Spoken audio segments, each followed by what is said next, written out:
What is happening to the city of Bangalore? Is Bangalore becoming the most unsafe place for children to live? A panel discussion conducted by News 9. What I would like to mention is that, which I want to include in the policy and standards, is that the physical presence of the teachers in the school campus, especially during the meals time, especially when they are. Is that something feasible? Can you talk about teacher being present at every single area? That is something which we need to look at, especially during the lunch break hours, and that kind of a loving presence. Even we had discussed up to the extent of teachers having the meals with children, so that the presence of an elderly person around and a loving presence can definitely avoid some of these kind of dangers. Look at this incident, for example. From what we know, going by the CCTV cameras, the little girl is accompanied by an ayah everywhere she goes. Yet, something like this is happening. It is not only a question of fear, because they maybe the parent may not be loving, because the child would like to own someone, and that's the reason we say that when children are in hostels and homes, large number. Yes, the government schools we have SDMC and everything is monitoring. In the private schools, it's only PTA. PTA will discuss only about the academic performance of the children. So they are not involved, management is not properly involved in them in the protection issues. So protection issues are not talked or discussed anywhere in the PTA.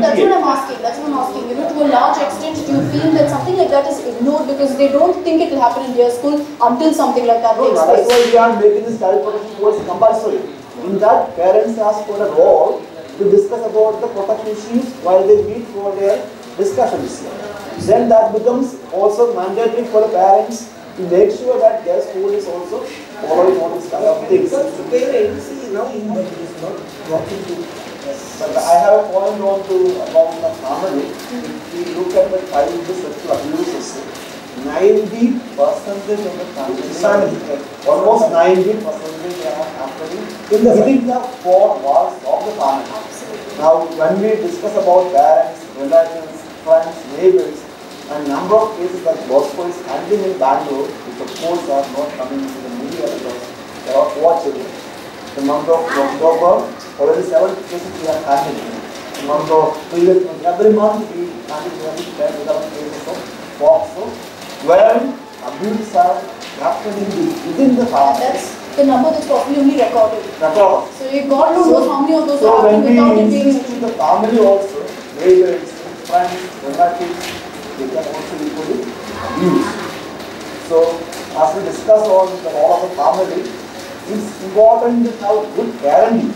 Absolutely. If the parenting is done properly, if there are good amount of insights and inputs are given to the parents how to look after their children, also keeping the boundary line, then it becomes a comprehensive approach. I think largely children in India are not being susceptible to such crimes because there's a lack of awareness not among the children but among the parents, because they play such a monumental role in ensuring to bring up the child right. It's not enough to have your child happy and friendly and mingle with everyone. At this point, it's important to look out for your child's safety as well. It may seem like it's not that that possibly will make all the difference in the school where you cannot say who exactly the child can mingle with. On that note, let's look into a short break. Stay tuned. We'll be right back. Welcome back. Well, we're currently discussing exactly what has gone wrong in society or in the city for, in fact, a little girl to be targeted. We saw this happening 3 months back. Yet again now, a 4-year-old girl has been targeted in a school. The obvious question is, what is happening in Bangalore schools?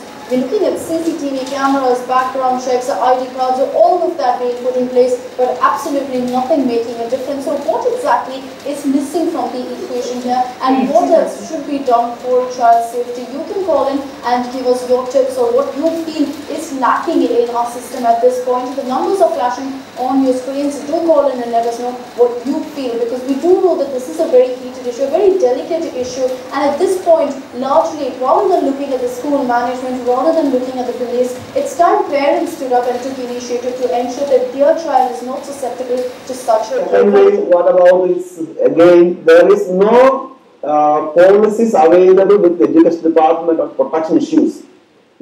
They have a monitoring. Actually, if you can throw more light on that, because Mr. Venkatesh is saying the Department of Education is what should step in at this point. They have some sort of. They have some rules and regulations are there, but how to safeguard the children inside a school, how to bring forward the complaint, all those kind of absolutely while crafting the child protection policy, we inquired, we asked the Department of Education, they do not have any child protection policy in place.